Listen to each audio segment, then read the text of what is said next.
Hello, नमस्ते, सलाम। स्वागत है आपका आपके अपने चैनल मुस्कान सिंह रवि पे। आज बुद्ध पूर्णिमा है, इसलिए बुद्ध पूर्णिमा की विशेष कथा आप सबके लिए हम लेकर आए हैं। अहिंसा और करुणा की शक्ति। बहुत समय पहले की बात है। गौतम बुद्ध अपने शिष्यों के साथ एक गांव में प्रवास कर रहे थे।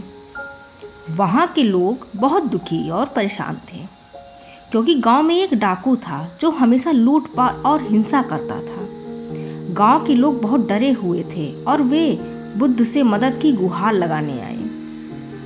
गौतम बुद्ध ने उस डाकू के बारे में सुना और उसे समझाने का निश्चय किया।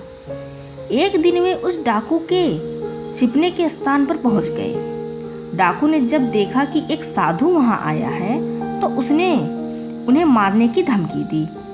बुद्ध ने बिना किसी डर के कहा, तुम्हें मुझे मारने का पूरा अधिकार है, लेकिन पहले मेरी बात सुन लो। डाकू ने बुद्ध को आश्चर्यचकित होकर देखा और पूछा, क्या बात है? बुद्ध ने शांत स्वर में कहा, तुम्हें इस जीवन में क्या प्राप्त हो रहा है? क्या तुम खुश हो? क्या तुम्हारी आत्मसंतुष्टि है? डाकू कुछ पल के लिए चुप हो गया। उसने कभी इस तरह से नहीं सोचा था। वह हिंसा और क्रोध में डूबा रहता था, लेकिन अब उसे अपनी जिंदगी में पहली बार शांति की झलक मिली। उसने बुद्ध से पूछा, मैं क्या कर सकता हूँ? बुद्ध ने कहा, अगर तुम अपनी हिंसा प्रवृत्ति को छोड़ दो और अहिंसा और करुणा के मार्ग पर चलो तो तुम सच्ची खुशी पा सकते हो। डाकू ने सोचा और सोचकर अपनी तलवार नीचे रख दी और बुद्ध के चरणों में गिर गया।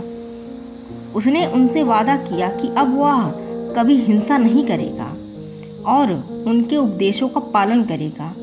उस दिन से डाकू का जीवन बदल गया।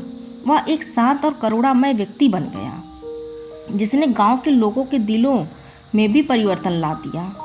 इस प्रकार गौतम बुद्ध ने अहिंसा और करुणा के संदेश से न केवल एक व्यक्ति को बल्कि पूरे गांव को एक नई दिशा दी। यही बुद्ध पूर्णिमा का सच्चा संदेश है। अहिंसा, करुणा और सत्य की राह पर चलकर अपने जीवन को सुधारना और दूसरों के जीवन में भी बदलाव लाना।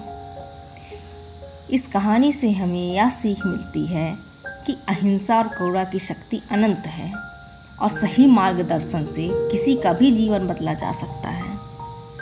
बुद्ध पूर्णिमा की आप सबको हार्दिक शुभकामनाएं। अगर कहानी पसंद आई हो तो मेरे चैनल को लाइक, शेयर एंड सब्सक्राइब करें।